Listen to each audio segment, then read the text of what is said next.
Hi, I'm Tim Janisewski, Director of Spotlight Good News Ministries.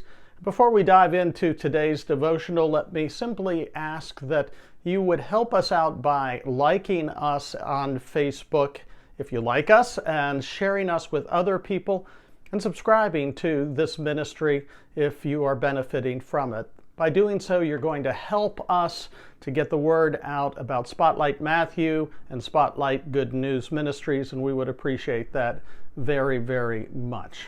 So let's dive into today's devotional study, which has to do with Matthew chapter 23. Of course, we are looking at the climax of Jesus' conflict with the religious teachers and the religious leaders there in Jerusalem, Passover AD 30. We looked at the first two of the woes the last time, and now we turn to woe number 3 and woe number 4, chapter 23, beginning with verse 16. Woe to you blind guides who say, if anyone swears by the temple, it is nothing.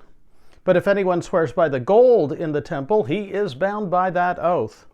You blind fools, for which is greater, the gold or the temple that has made the gold sacred?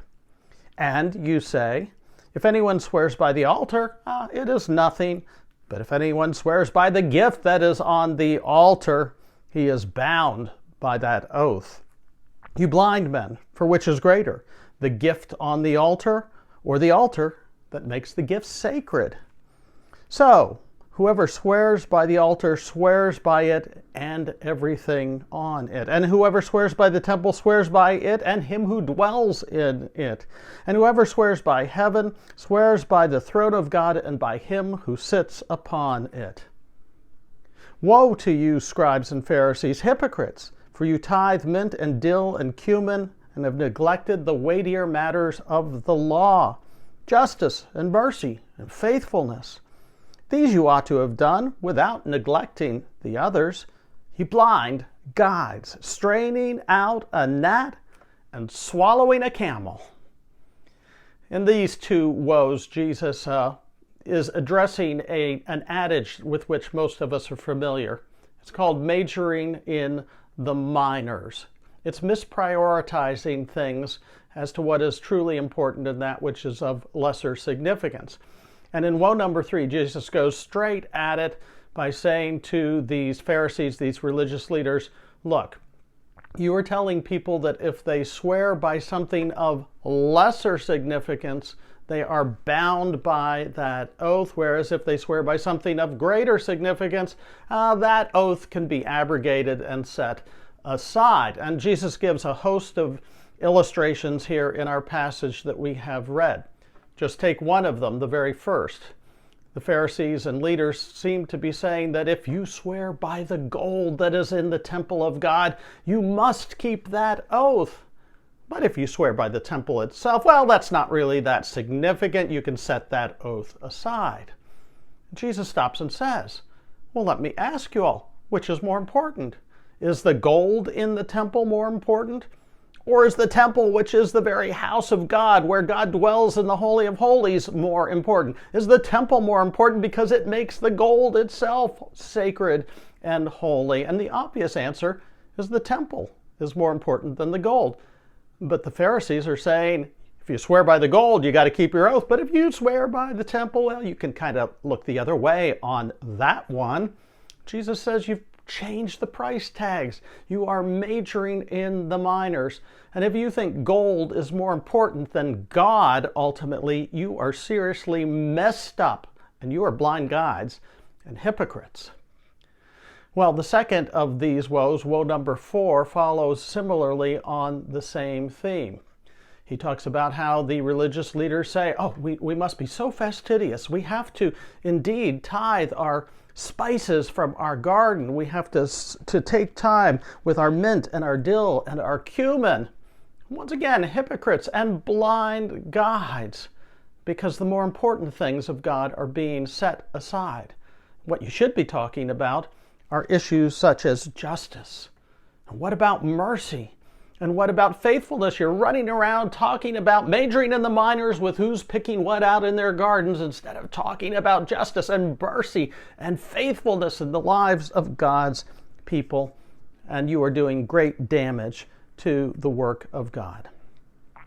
Well, I think the application is one that is not difficult to see.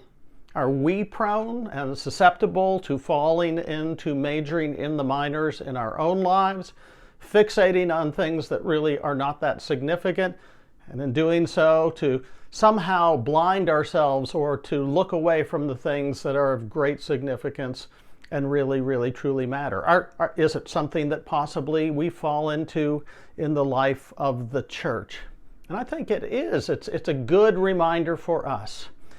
Think about the church itself.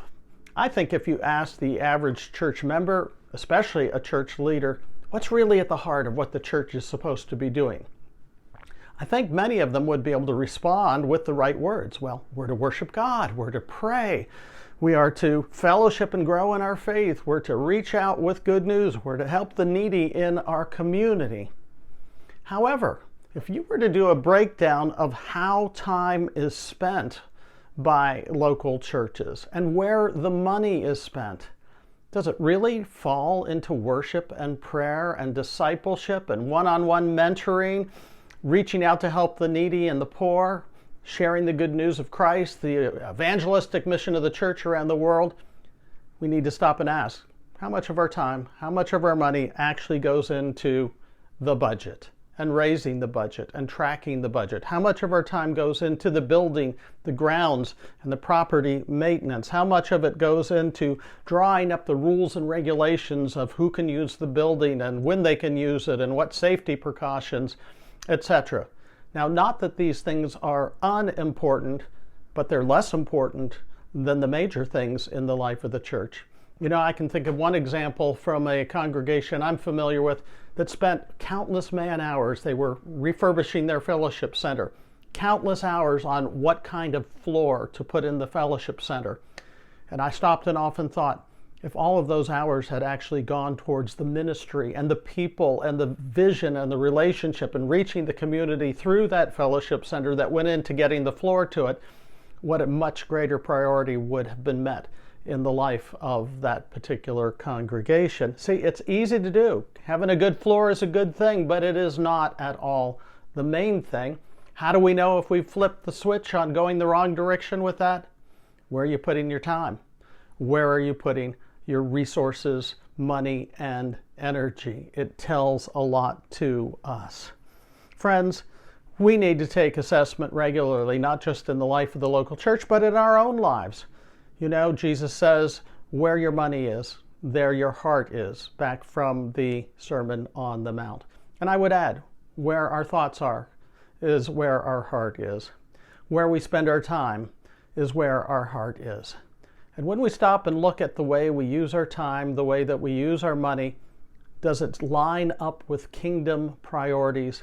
Or do we find ourselves sometimes majoring in the minors and minoring in the majors?